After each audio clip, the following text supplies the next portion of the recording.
Welcome to the High at 9 News Hour, where you will hear from cannabis industry experts and professionals from around the country talk about important topics while shining light on global issues and discussing cannabis as it relates to politics, regulation and reform, data and technology, science, research and medicine, family and parenting, art, celebrities and entertainment, fitness, sports, mental health and wellness, and plant-based medicines and entheogenics. Together, we are building a stronger community, fighting the stigma and creating change. With your hosts, Jason Beck and Rico Lamitte, joined by special industry expert correspondents from around the country, and daily antics brought to you by Cannabis. Coming to you live every Monday through Friday at 9 a.m. Pacific Time and high noon on the East Coast. And thank you all for getting high at 9 with us.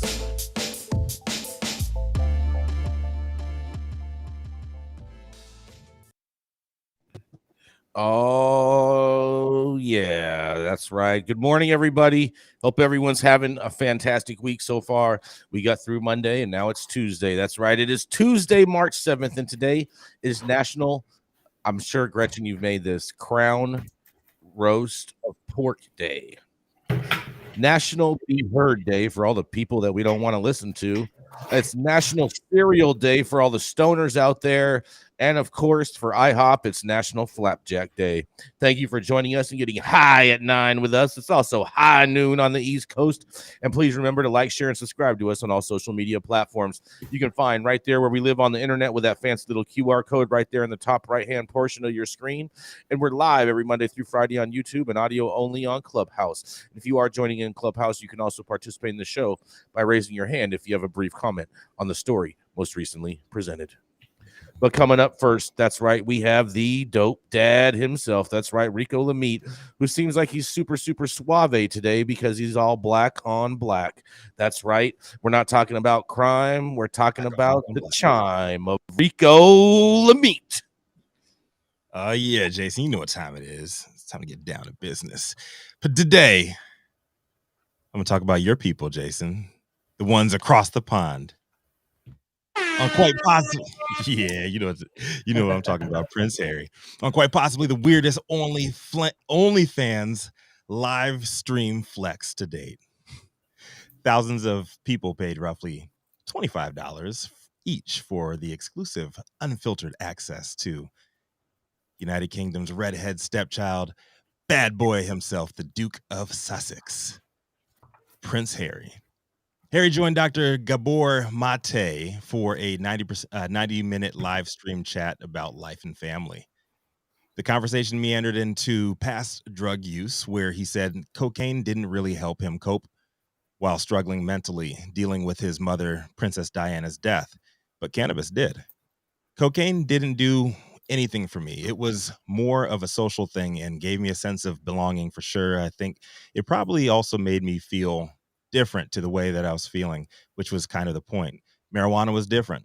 It actually really did help me. It was the cleaning of the windscreen, cleaning of the windshield, the removal of life's filters, just as much as on Instagram, these layers of filters. It removed all the fear for me, brought me a sense of relaxation, release, comfort, and lightness that'll be managed and that I managed to hold on to for a long period of time. I started doing it recreationally and then started to realize how good it was for me. I would say it is one of the fundamental parts of my life that changed me and helped me deal with traumas and pains of the past. Let's give it up for Prince Harry. He's all about the mental health there. I'm all for that, man. All right, so but seriously, expert healthcare reporter Sarah Sinclair from the Cannabis Health News UK noted in a follow-up article to the apparent frenzy created by Harry's live stream revelations that reverberated throughout the entire United Kingdom that the data from T21 revealed 86% of patients reported an improvement in anxiety and depression after 3 months of medical cannabis treatment. UK Medical Cannabis Patient Registry found statistically significant improvements in anxiety, pain, and sleep quality scores, as well as general quality of life at 1 and 3 months following the treatment. Researchers patients in the United Kingdom with PTSD enrolled in the registry reported experiencing vast improvement in PTSD specific symptoms, general health related quality of life, sleep, and anxiety outcomes at a 6-month follow-up appointment. In the latest data set of its kind, in the largest data set of its kind, Canadian researchers surveyed over 7,000 patients authorized to access medical cannabis products. According to their findings published last year in the Psychiatry Research Journal, patients with symptoms of anxiety and or depression reported sustained improvements following the use of cannabis. And then finally, over here in America, researchers at Washington State University analyzed data from hundreds of people who recorded symptoms before and after cannabis consumption using the tracking app StrainPrint. The results showed that with people who self-reported having PTSD, cannabis reduced the severity of intrusive thoughts by about 62%, flashbacks by 51%, irritability by 67%, and anxiety by 57%. So while it's easy for us to poke fun at attention-seeking influencers, celebrities, like the members of the British family, I'm all about using them and their platforms for stuff like this. Prince Harry's words carry a bit of weight here, and the fact that they're now backed by a rapidly growing body of research only helps others on the fence about using plants over pills when dealing with grief in similar situations. I'm Rico Lamitte, dope is out on the street. Love to hear what you guys think about this one. I mean, how much pain and suffering could Prince Harry really have in real life? His mother died. Stop it. His mother died, dude. His mother died, and he used it for. He said he found cannabis later on to help him cope with a lot of that shit. I don't know if I'm buying this your whole life, man. Like it's especially on a level like that. I don't know. I'm not buying all of this. What are you not buying? I mean, come on. I mean, you're out of your mind. Cold-blooded motherfucker. Like, I mean, I understand that other people's parents die, but not as horrifically as she did. And then you're forced to march behind her coffin in front of a bazillion people and broadcast it live over TV. He's lucky he was allowed to do that. He was almost exiled. That's some cold-blooded shit, man. That's what he was like 10. Jeez. Justin's from Pittsburgh, California. He has no soul. It's okay. Jason, that's pretty heartless. But look, I mean, in this world of everyone being like overly sympathetic to everybody, I can understand Jason's point. That's what I'm trying to say. No, I don't. And number two, all right, if you don't even want to bring his mother's death into it, he did serve in the military. He was over in Afghanistan or Iraq. I forget which one. I mean, he did some stuff.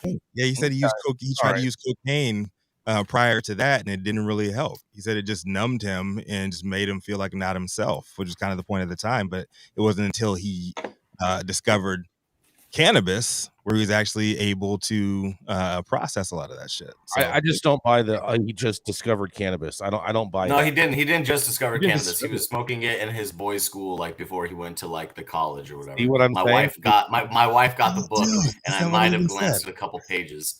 But yeah, no, definitely he was smoking weed before he went to the military. He was smoking weed, when he was probably like a teenager, like most of us. Yeah. So, it doesn't matter if you're royal or if you're you're a peasant in the streets of California, you're probably smoking dope at 14 or 12, like me. 12, 11, 12 was the average age in my neighborhood, or that's when I started too, 12, 13. So I mean, it's normal. Right.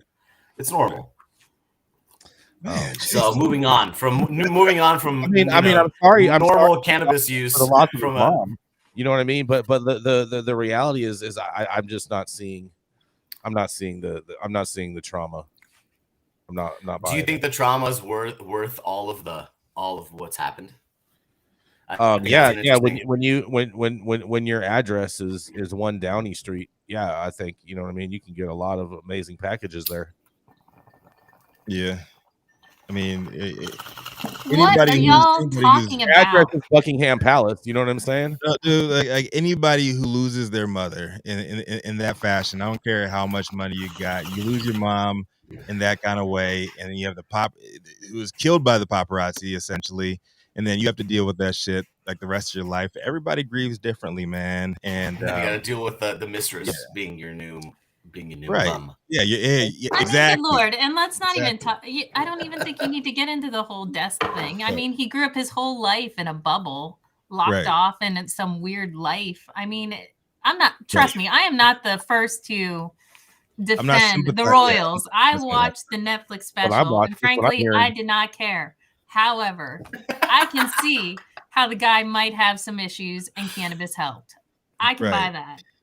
He's my neighbor. He lives. That's what I got out of it. I was like, yo, dude is talking about dealing with grief, and he's talking about using cannabis for mental health reasons. And I'm all for that. And I'm all for celebrities and whoever using their platform to push that. Plants over pills all day, man. I'm just waiting for the story next week that King George blames his wife for the fact that Harry is smoking weed. King George? Yep. That's going to be the in his grave. Mm-hmm. All I know is he's my neighbor down here in Santa Barbara. So, one day we'll be smoking them doobies together on the beach. We're smoking Royal Kush. I'm still gonna be talking shit about he is now the Prince of Canada. I don't know if you guys saw the South Park episode with him and I did not see that South Park episode. God bless. It was fantastic. We have Nick up from the Clubhouse audience. What do you have to say on this, Nick? It was great to see you yesterday, by the way. I just wanted to say that whoever it was that put me in timeout. They apologize. No, shut up. They apologize, bro. They apologize for that. You guys are constantly talking about how if you are an easily offended person, and then you're gonna put one of your fucking listen, bro. They just apologize for that, bro. It says right here they apologize for you, bro. It says Nick. What's going on here? It says they hit the wrong button. It says they hit the wrong button. And preach what you fucking sow. And stop being so offended at everything. I agree with people need to be stop offended with everything, 100%. What I hear? Yeah, 100%, Nick. I'm with you. It's angry. Hot. Coming hot. I bet you Nick's probably mad because he didn't get a hole in one yesterday. Hey, man. Hey. Okay, boomer. Anyway, if I can close this out, I did like Anna's comment a little further down that said she likes that cannabis has helped him. And if we're trying to look at destigmatizing, I mean, maybe a member of the royal family talking about how cannabis was helpful to him in a medicinal fashion might help. I don't see that as bad PR for cannabis, and we should take at all. All right, let's keep it moving. Let's go to the commercial. We'll be right back, everybody.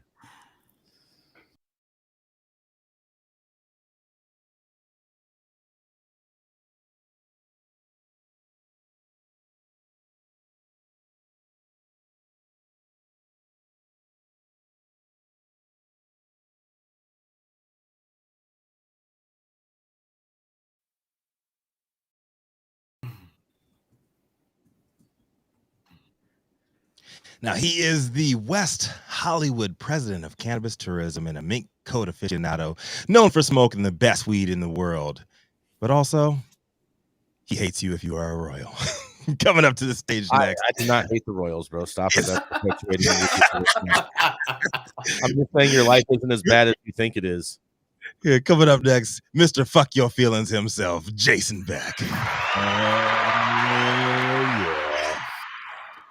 No, it's just, some people just, I just don't think that they have it as bad as they think they do. And all whoop-de woos, cry me a river. But, you should get on the booth, huh? British booth. Yeah. See the Royals. I think it's time for some tea. But I'll tell you what kind of tea I'm sipping on today is happens to do with all of my Michigander friends. That's right. Because Metric is threatening to close accounts of Michigan cannabis firms over late payments. That's right. Track and trace software provider Metric is threatening to shutter the accounts of more than 100 Michigan cannabis companies over missed monthly payments, creating turmoil in the roughly $2 billion market. The state's top marijuana regulator created on Tuesday, conceiving that Metric to agree to a 30-day moratorium excuse me, on the suspension of accounts. MJ Biz Daily confirmed this. A widespread shuttering of accounts would have jeopardized the operations of many plant-touching companies which rely on Metrc software to comply with Michigan's marijuana regulations. The software is used to track the movement of marijuana products through the commercial supply chain from cultivation to sale. In a quote, "We reached out to Metrc and asked for a 30-day extension for this, and it was granted," said David Harn, spokesperson for the Michigan Cannabis Control Agency, CRA. He says, Metrc is trying to enforce payment terms. The Florida-based company told MJ Biz Daily on Wednesday afternoon that roughly 11% of its customer base had bills that were outstanding. According to state data, through January, regulators had licensed 1,250 cannabis businesses in Michigan, so more than 125 companies could have received payment notices. The moratorium will be lifted on March 27th when Metrc will begin implementing account restrictions for those failing to pay reporting fees, according to a bulletin on the company's website. Metrc customers in Michigan are required to pay a $40 monthly service fee as well as tag fees for every cannabis product made and sold in the state.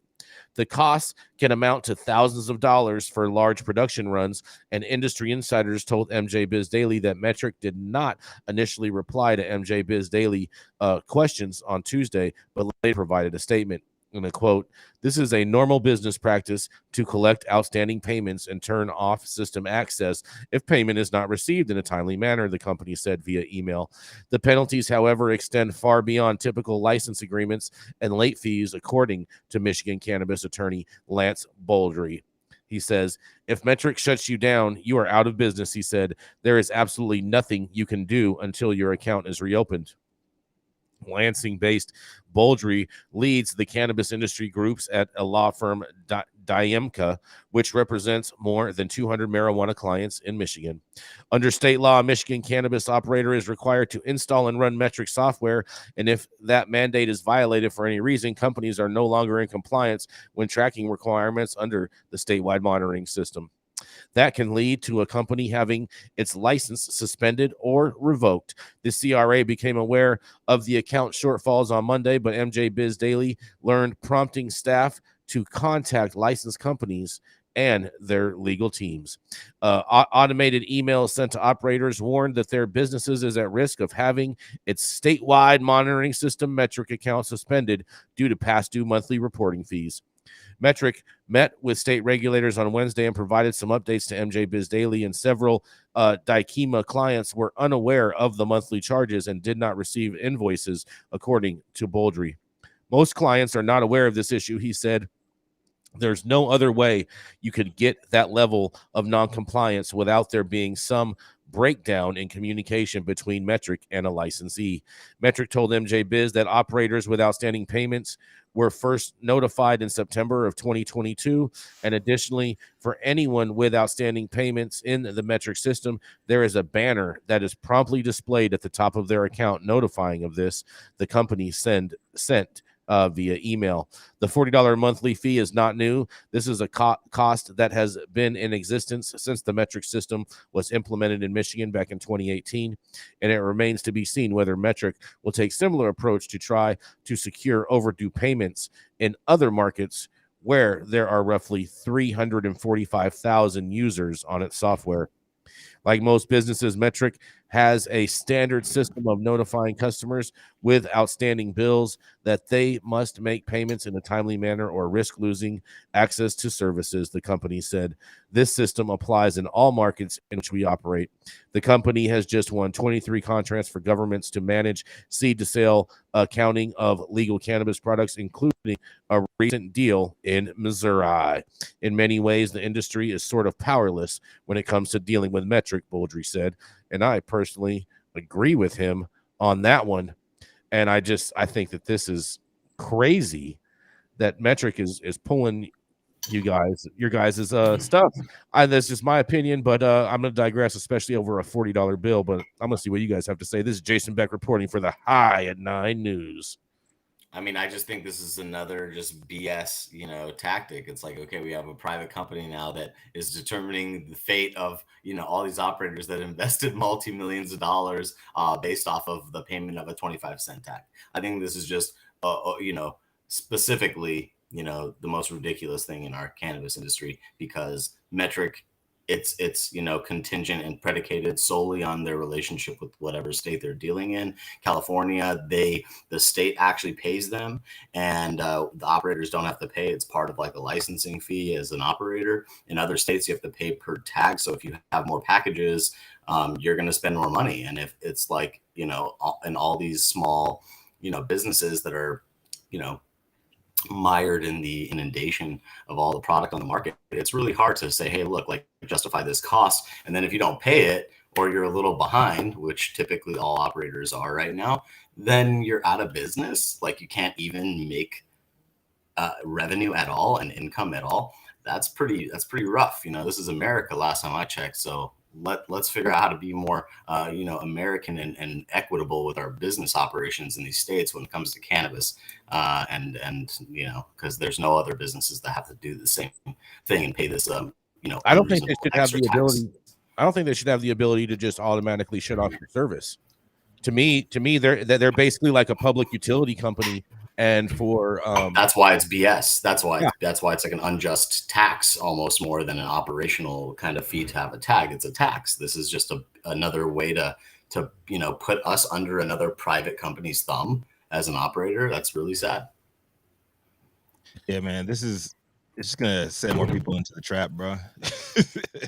I mean, why don't I like Ben Lubin says built to fail. I agree with that. Right. Why don't states just build in whatever the metric fee is into? Well, that's what California did. California, you don't pay for any of your metric tags. You don't pay any metric fees. That's all built in to your license. It's all built in. It should be baked in.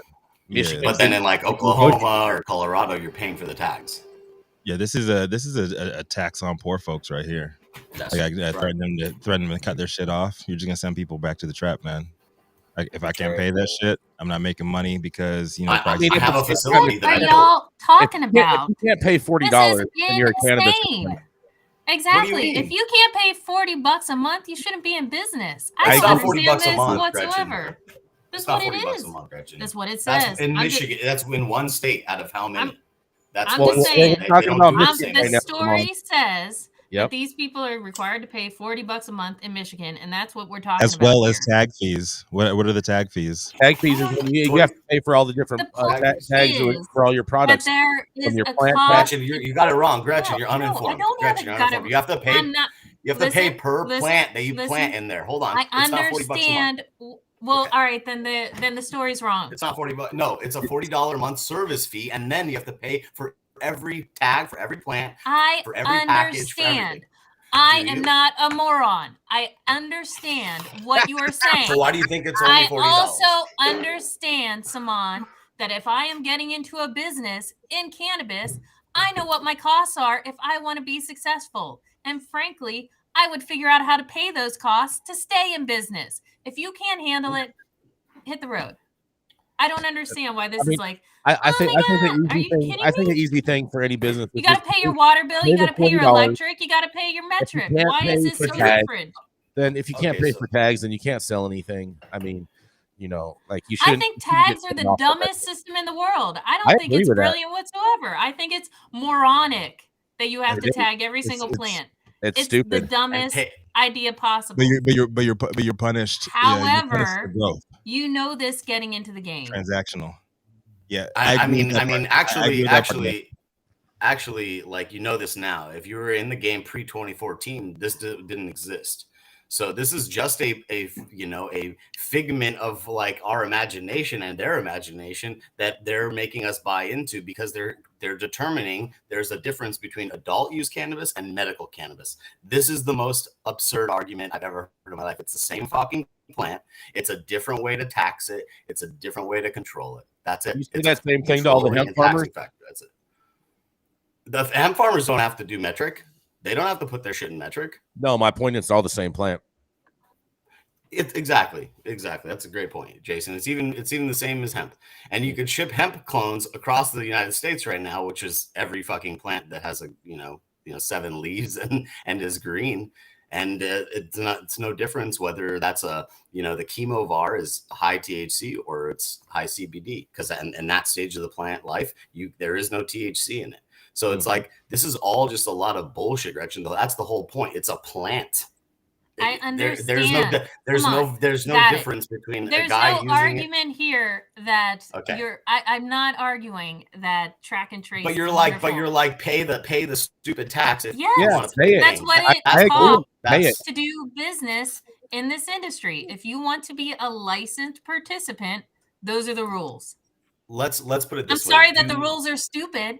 But those are the rules. No, but let's put it this way. Does the alcohol industry, like when the farmers are growing the hops, do they have to track the hops? Do they have to pay a tax to grow the hops? No, I don't care. Terrible example. That's what we're talking about. Because that is not what the law is. If you have a ton of products and the costs start to add up and you have a bunch of other expenses there too, it's like no government's charging you to store your product for your La Mer cream. You know what I mean? It's only that cannabis shit. We're talking about fair and equitable business practices for all operators. Well, fantastic. I'm commenting on the story. And the story is that people in Michigan aren't paying their metric bill. That's what the story is. If you want to talk more about how dumb track and trace is, how cannabis is not treated fairly, it is not treated like any other. They should create this 100%. system. Fine. The reason we have to pay so much money. I agree. However, pay your fucking bills. That's all I'm saying. That's right. Pay your bills. Bunch of deadbeat operators. Deadbeat operators. Pay your bills. Pay your bills. What I hear.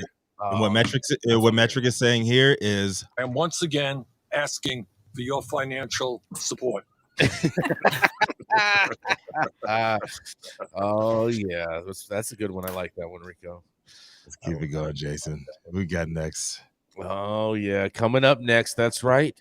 She's the founder of Panoptic Strategies and our very own Washington insider who loves to dress up her dogs in little clown outfits and have them prance around the windowsill. That's right. It is none other than the Gretchen Gailey. Good afternoon.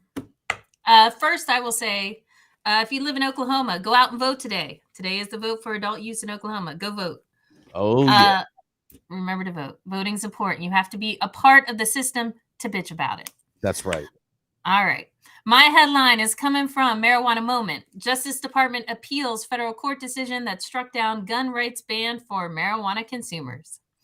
The U.S. government is appealing a federal judge's recent ruling that deemed the ban prohibiting people who use marijuana from possessing firearms to be unconstitutional. In a filing submitted on Friday, the Justice Department informed the U.S. District Court for the Western District of Oklahoma that it would be challenging the ruling in the U.S. Court of Appeals for the 10th Circuit. The 2-page document from U.S. Attorney Robert Troster and Assistant U.S. Attorney David McCrary does not touch on the reasoning behind the appeal, which will be fleshed out in a subsequent filing before the appeals court. The development comes about a month after Judge Patrick Wyrick dismissed an indictment against Jared Michael Harrison, who was charged in Oklahoma in 2022 after police discovered cannabis and a handgun in his vehicle during a traffic stop. The federal court had determined that the statute banning unlawful users of marijuana from possessing firearms violates the Second Amendment of the Constitution. The Trump-appointed judge largely based his decision on an interpretation of a recent U.S. Supreme Court ruling in which the justices generally created a higher standard for policies that seek to impose restrictions on gun rights. The ruling states that any such restrictions must be consistent with the historical context of the Second Amendment's original 1791 ratification. The historical analogs that the Justice Department relied on to make the case that the ban is consistent, including references to antiquated case law preventing Catholics, loyalists, slaves, and Indians from having guns, misses the mark and cannot provide the basis for a historical analog, the judge said in last month's ruling. DOJ made similar arguments about historical precedent in a separate ongoing federal lawsuit that was raised by former Florida Agricultural Commissioner Nikki Fried and several medical cannabis patients. Those patients are actively appealing a ruling from a federal district court that dismissed their suit in November.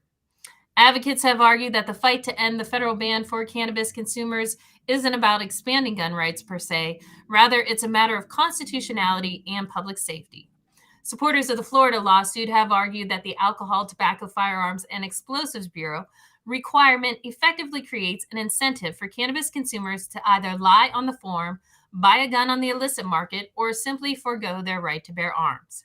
In 2020, the ATF issued an advisory specifically targeting Michigan that requires gun sellers to conduct federal background checks on all licensed gun buyers because it said that the state's cannabis laws had enabled habitual marijuana users and other disqualified individuals to obtain firearms illegally.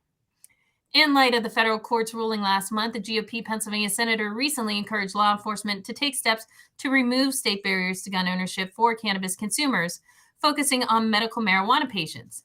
In Maryland, a key House committee has also held a hearing last month on a bill to protect gun rights for medical cannabis patients in the state.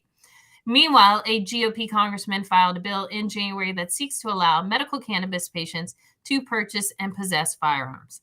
The legislation was also introduced in the 116th Congress, but was ultimately not enacted.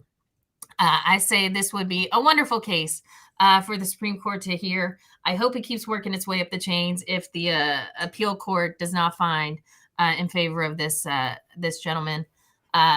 This is an issue that needs to get resolved, and who knows, it may help to resolve the question about cannabis's legality. This is Gretchen Pride, 9 News. Man, Michigan's in the news again, guys. Do we know what court this is going to be heard in, Gretchen? This is standby. It's the 10th Circuit. Interesting. I mean, I think that the Justice Department has enough to do right now with all of their fake investigations along with their real investigations. I think so? Yeah. You don't think the Justice Department is already overburdened with all the justice they're trying to shill out on everybody? Is it? I mean, is it rightful? Should it be taken up? Hell yeah, it should be taken up, man. And I think I agree with the fact that it says that this is the ruling as is making people obtain guns illegally. It should be taken off there. Period. It is too much of a gray area. Like if you are a medical card holder in some states, you can't obtain a firearm, or if you are a recreational user, you can. You're separating people, and then you should be able to. If anybody has access to guns, it should be people that have access. Does anyone think that this is a gross misuse of taxpayer funds to fund the Justice Department to take these actions against the citizens of America? Of course, yes, yeah. Absolutely.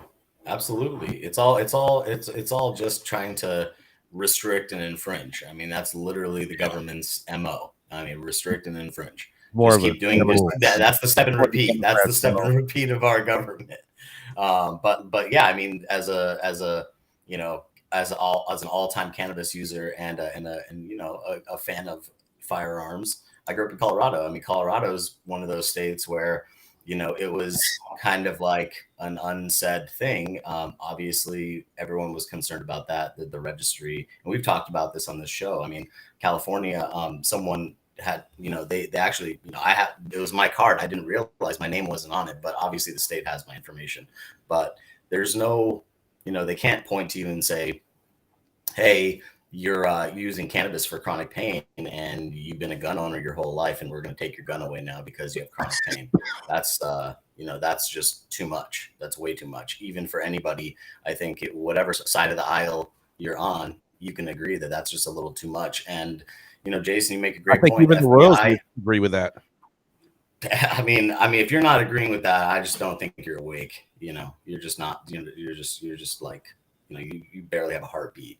At that point, it's like this is just the simplest thing. Obviously, I'm not like I'm not going to argue like the history of our our country here, like you know, how the founders of our country saw this you know, amendment to the Constitution that they put in there. But I'm going to say that, like, it shouldn't matter. You know, cannabis shouldn't be the determining factor. The more rules you give us, the more people are going to break those rules.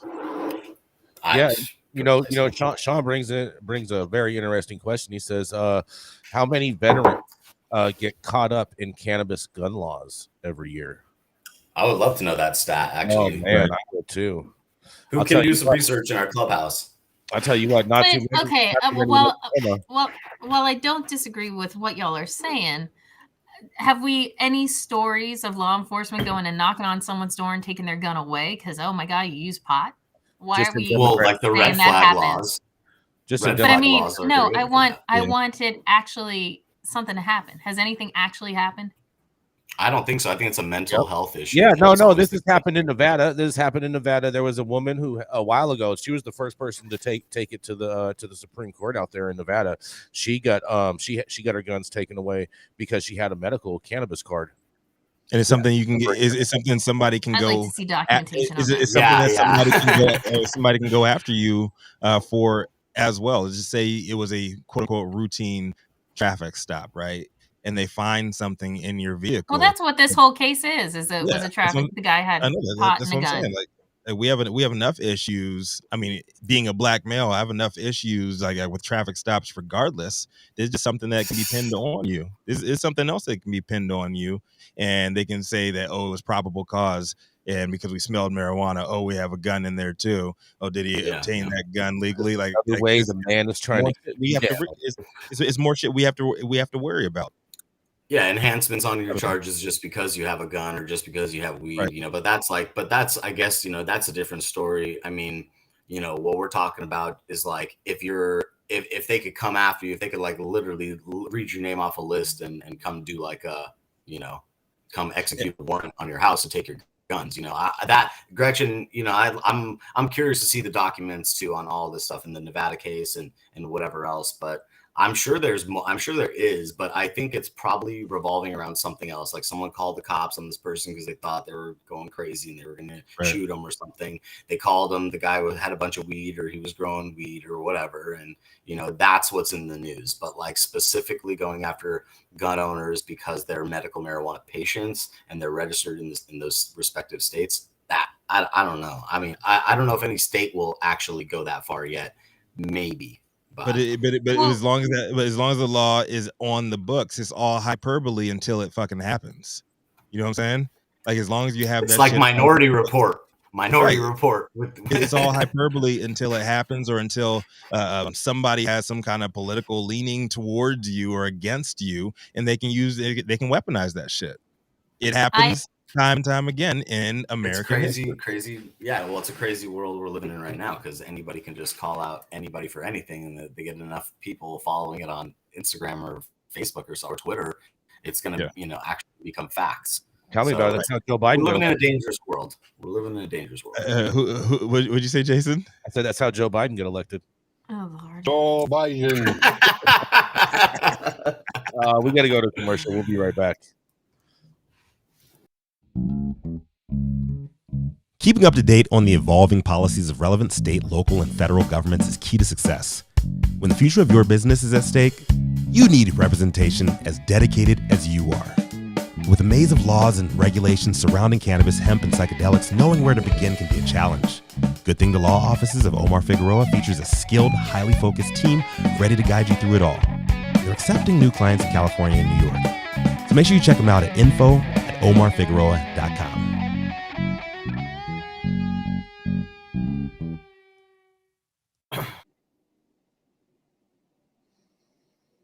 You with us, Rico? Yeah, you're on mute. God damn it. There we go. The thoughts and opinions and shade thrown here at High at 9 News are those of the individual speakers and not those of any other speaker or its followers. The statements made do not constitute legal or accounting advice, and our speakers make no representation regarding the legal status of any substance in any country, area, territory, or any of its authorities. The views expressed in this room do not establish any fiduciary responsibility or relationship. Our sponsors do not imply or constitute any endorsement by us or the expression of any opinion whatsoever on the part of any speaker on stage. If you are an easily offended person, it's not our fault. Sorry you got kicked out. When you want to grow some of the best weed in the world, then you must start with the best genetics in the world. Go to www.dnagenetics.shop to order regular, feminized, or autoflower beans. All of your favorite DNA genetics cultivars such as Kosher Kush, Skywalker Kush, and oh yeah, Chocolate Truffle Shuffle. Boasting more cannabis awards for their award-winning genetics than any other company in the world. Remember to go to www.dnagenetics.shop to see why our terps don't lie. Oh yeah, coming up next, he's the national brand formulator. That's right, who reminds women over 40 how to say hello again. He's also a critical engineer when it comes to the science of BHO, because he has all these rosin boys fooled 9 out of 10 times with his CRC tech. That's right, it is none other than the man, Saman Razani. Hey, people, party people. Thank you very much, guys. Happy Tuesday. Great to see everyone's face. Great to get the discourse, the cannabis discourse going. It's just getting my juices flowing for the day, and I appreciate it. I got a story today from Marijuana Moment and from Ben Adlin. This is about veterans, one of our favorite topics here. Veterans marijuana research bill would be inexpensive but could fail to expand studies, Congressional Budget Office says. Sounds fishy to me. A new report from the Congressional Budget Office, the CBO, on federal legislation intended to expand research into using cannabis to treat PTSD as chronic pain in military veterans says the proposal would result in negligible cost to the government, but may also fail at its goal of ushering in additional studies. The CBO report, published on Thursday, consists of a short analysis of the Senate bill S-326, which would mandate the U.S. Department of Veterans Affairs research and report to Congress on the therapeutic potential of cannabis for veterans. It would also authorize, but not require, the VA to conduct clinical trials involving marijuana. Satisfying the reporting requirement to Congress, CBO estimates, in quote, would cost less than $500,000 over the 2023 to 2028 period, subject to appropriations by federal lawmakers. But as for further research, the report notes that the VA studies, quote, conducted under current laws governing cannabis prescriptions and use, and already examining marijuana risks and benefits for veterans with PTSD and chronic pain. So, that means the University of Mississippi, which we all know how that program's going. The office says that it doubts the pending legislation would lead to further hands-on research. One study that began in 2019 is evaluating the effects of medical cannabis treatment among 136 patients with PTSD and other health conditions. Another interventional study focused on the cannabis treatment for chronic diabetic neuropathic pain, the office said. CBO expects that the department would not expand those efforts as a result of the bill.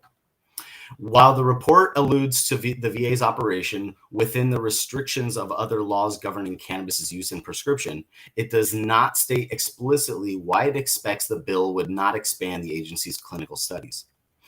Earlier versions of the legislation, which cleared committee votes in the House in 2018 and 2020, would have mandated the VA launch a series of clinical trials on using medical marijuana to treat PTSD and chronic pain.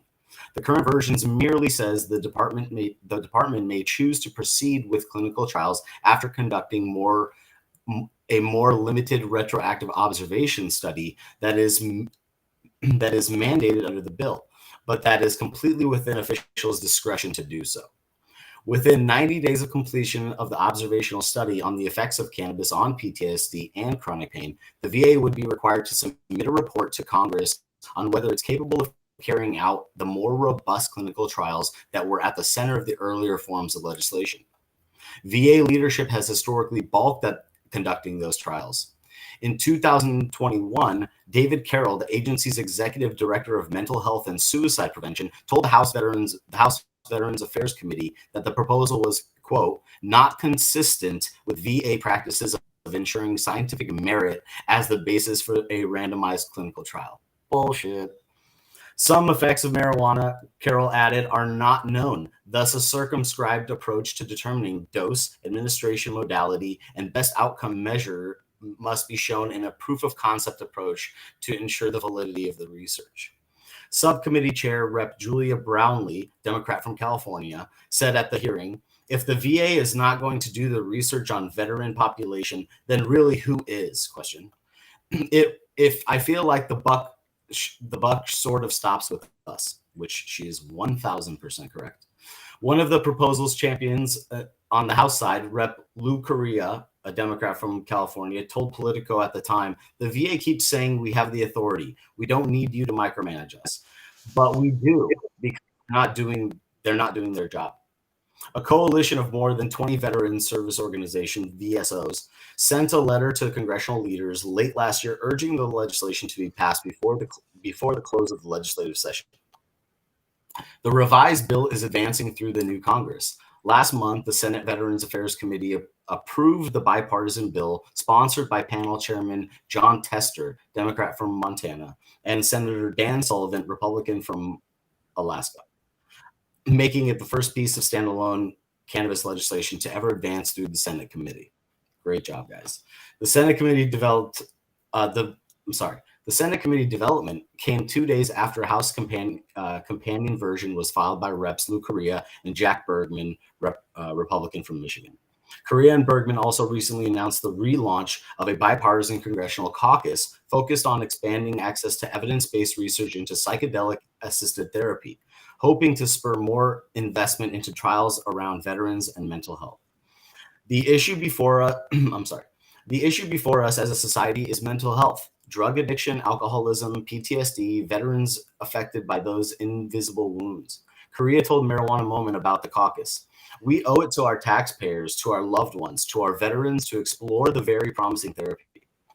Correa had a conversation with VA Secretary Dennis McDonough about the issue of marijuana and veterans last year, and there have been heightened expectations that the department might reverse course on the legislation, but so far that hasn't happened. Meanwhile, a large-scale defense spending bill that was enacted at the end of last session excluded language from a previously House-passed version that would have authorized VA doctors to recommend medical cannabis to veterans living in legal states. In January, VA officials signaled they are keeping a close eye on psychedelics as the next step in exploring alternative therapies.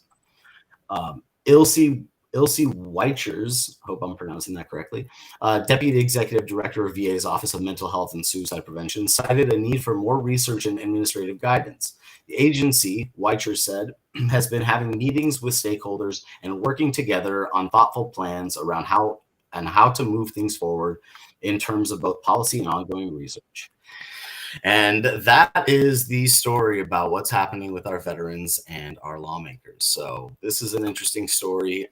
Jason, I want to definitely hear what you have to say, and Gretchen, what you have to say on what's happening out there, and hear from our wonderful audience in the comments. So, please, let's open this up for discussion. So are they just not going to do it now? Is that what they're saying? No. They're saying that they might, but it hasn't happened yet. Well, all right. No. Are you telling me that this bill's losing steam? No. What? All right. Let's look at some facts. I know we hate facts on this show, but what the hell? I'm asking. I was like, for clarification here. Like, what are they saying? All right. Good old Tom Angel, and I'm sure Sean will love this new comment. He's just using some bullshit headline here. That's not what this stupid report from the CBO is saying. This report from the CBO is a page and a half long, and this person has zero guidance of what's going on. All he's saying is that it's not going to cost any money to do an observational study, and frankly, the likelihood of leading to more afterwards is unlikely. It does not mean that this won't happen. It just means that So you're saying that this headline is misleading, Gretchen? perhaps. Is it fake Either news, way, Gretchen? it's not fake news, but I'm just saying you need to actually read more beyond the headline and not read the story. This is what I always tell people. Go for original sourcing. If I am able to read a report, I do. And I'm not knocking you. I'm just saying She's not. I'm just reading the news. I'm not writing the news. But here's the thing. No, here's the thing about the quotes. What's telling here, I think what the real story is that, the people that are, at the top of the level of the, PTSD and suicide prevention of the VA, which is the one plaguing factor that we're mired in with our veterans right now, is that they're on so many prescription pills, they have such issues, and we're not taking care of it, that they're committing suicide in droves every day. It's crazy, right? So what I'm hearing is that those guys don't actually believe that cannabis is helpful. What they're saying is they're putting it on the lack of research, that we don't know the other effects of cannabis yet, which is complete bullshit, right? Amen. Hold on, Sean. We have Sean Kernan from Weed for Warriors in the clubhouse audience. Sean, what's up, brother? What do you have to say about a veteran perspective on this shit? I apologize. I didn't hear because I had to jump, said peace out. So let me just cobble together what I'm hearing with everything we've heard from idiots like Tom Angel and the fraud marijuana moment and the fraud cannabis industry, who's been taxi cabbing veterans. And Simone, you just hit a nail on the head. The truth is, the VA is the largest research institution tied in with Big Pharma and our university research institutions. They run the VA in terms of what the medical side of it is. And he just hit it on the head. Whether they don't believe it or they don't want it, they do not want cannabis as a medicine. They will blame it on a lot of things that just are not fully accurate. But at the end of the day, what it comes down to is Big Pharma is a competitor to medical cannabis. And here's the key. Big government cannot have cannabis called a medicine, because if it is, not only does it screw up Big Pharma's monopoly on our ills, but it brings in the question of overtax and overrate controlling people's medicine through extreme taxation and extreme regulation, when all they're doing is controlling poor people's medicine. This is a classic example of taxi cabbing the veteran issue with no substance. There used to be an ad campaign called "Where's the Beef?" And there's no fucking beef. This is a nothing burger, continues to be a nothing burger, and exactly why corporate cannabis and its shills like Tom Angel have lost the credibility, and their corporate cannabis is going down a shithole, and we're doing a hostile takeover starting in California. Yeah, meat-based plants. Meat-based plants. That's what I call it. Not doing shit. Bars. Okay, now, Sean, I hear what you're saying. I don't disagree with what you're saying, but I often find your passion a little misdirected. Perhaps your beef should be with the sponsors of this bill who put together this bullshit bill that's not going to do anything. It sounds like the sponsors of the bill are vegan. Gretchen. Let's not speak. Sean, what do you got to say on this? Hey, you know what? We're bringing out the big guns. There will be unintended casualties in this whole thing, but we're done. We're coming, and get the hell out of the way if you don't want to be in the impact zone. In the impact zone. Okay, all right. Lastly, before we let you go, Sean, I know you're coming to town, so I need to know what's your favorite kind of pie. I love apple. Hey, it's apple pie. It's American as apple pie. American as apple pie. American as apple pie. America. Make me a bean pie. America, fuck yeah. Oh. Can we get that? Can we get a thing, Adam? Can we get like a America fuck yeah button? So relax. Hold on a second. You're getting way too excited today, Simone. Way too excited. Yeah. Wait. Oh man. We have one more story. Thank you so much. Hold on. I got this for you, Jason. What's? Down in Ohio, swag like Ohio. Down in Ohio, swag like Ohio. Yep, exactly where I'm going for my next story, you guys. That's right. Because there's a potential shakeup to Ohio's medical marijuana program, has some industry professionals raising a red flag. That's right. In a quote, they say, what this is going to do is it's going to cause a cannibalization within the market where there's not enough market and not enough patients. The executive director of Ohio's Medical Cannabis Industry Association, Matt Close, said during a virtual press conference Monday to announce the industry's strong opposition to Senate Bill number 9, pending legislation that makes changes to medical marijuana control program. Hopefully they'll start to have 8ths instead of 10ths in the state, but we will see. We have a patient program, a patient count that has leveled out. We're looking at roughly 116,000 patients, and it's leveled out really nice, really since last summer, and we're looking at a market that has really slowed down, said Close.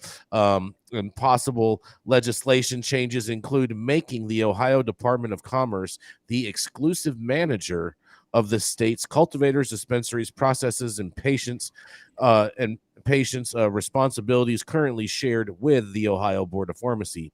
Also, the unwanted expansion of licensed dispensary owners, which exactly explains why these people are lobbying against it, is because of the unwanted expansion of licensed dispensary owners. Don't get it twisted, folks. Dan Kessler, co-owner and CEO of Riviera Creek, said this program expansion adds immense supply to an already oversupplied market. Despite my company's high-quality product's reputation, we're currently holding hundreds of pounds of material that we're unable to sell. Well, maybe because your prices are too high and your weed's too much boof. You should turn into distillate.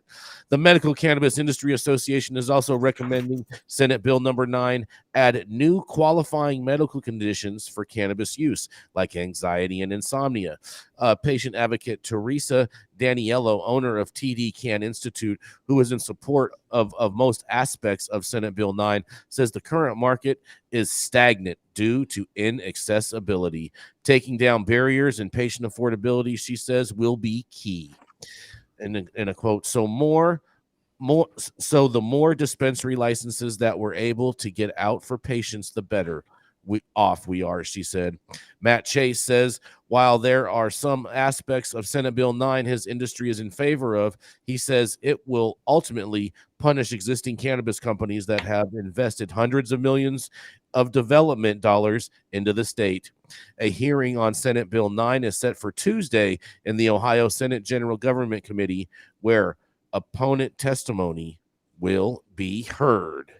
Man, it sounds like it's heating up in Ohio, and the people that are currently operating are worried about a little competition, so they're lobbying hard against this bill, even though it would expand their customer base. What do you guys have to say about this?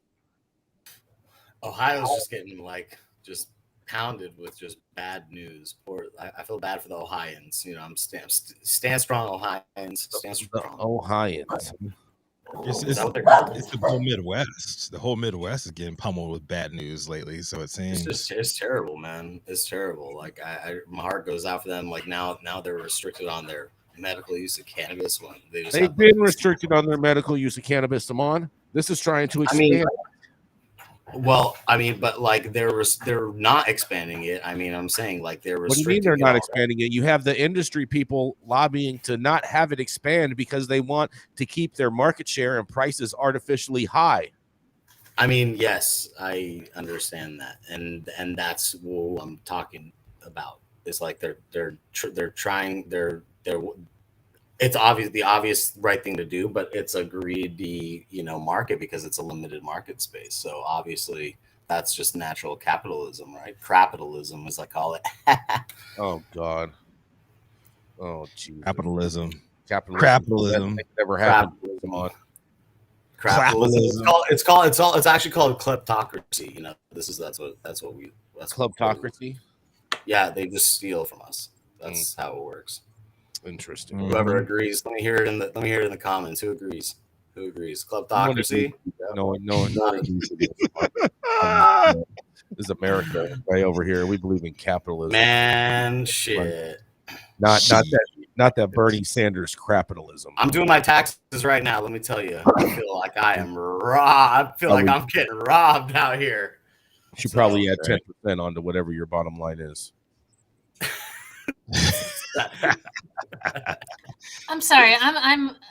I'm confused. What is bad about what they're proposing? What it is the industry is saying that it's bad because it's going to allow for more operators. They're saying that they already have an oversupply. Yeah, they say that they already have an oversupply of product that isn't being sold, almost like similar to New York. So, Jason Beck, you're a proponent of limited licensing and keeping down the free market. That's what you're saying? No, I'm saying I'm actually for the bill. I want to see them open up the market. What I'm saying is that these operators are scared of a little competition at their door. That's right. Well, the trap will win here. Either way, I don't understand why this is such a bad thing for Ohio. I think you're confused when I'm reading the quotes from these people as to what their arguments are against the bill, and I think you're trying to say that those are my words, but no, that's not the case. Well, you love putting words in people's mouths, so I'm just following suit. I bet. Get it, Gretchen. So here's the deal, Gretchen. So the people that are currently license holders out there are trying to say, no, we don't want this bill because the bill would open up more licenses in the state. Right. Okay. And then the patient advocates are saying, hey, if you're going to put on add more licenses, then you also need to add more qualifying conditions to your list. Okay. And so so I'm in favor of both of those things for the state of Ohio. And I think they should get their metrics right and start doing ACE instead of 10s. Okay. That's fine. You agree with that? Sure. Jason's all about his compromise. But thank you all. Hold on. Whoa. We have a commercial, Rico. Nice try. Okay. All right. Yeah. Nice try. Run the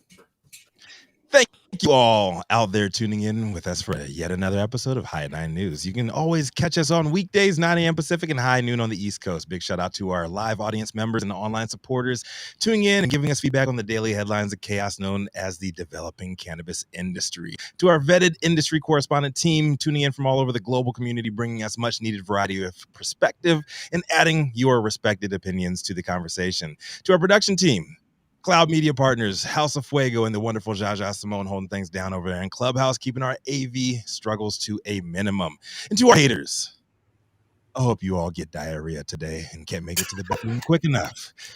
And somebody important witnesses your struggle. And finally, Cannabis Sativa L, the reason the High 9 News team shows up to read these headlines every single day. We shall forever be in your debt. Thank you. It is Tuesday, March 7th. The show is over, and you've been blessed with the day's top industry headlines. We hope it is enough to put in your pipe and smoke it at least until tomorrow. Y'all know who it is. Rico Lamitte, the dopest dad on the street.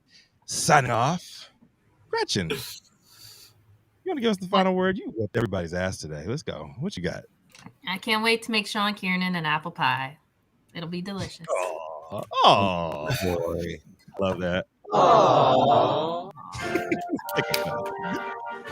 Go vote, Oklahoma. Yes, go vote Oklahoma. Run that, Adam.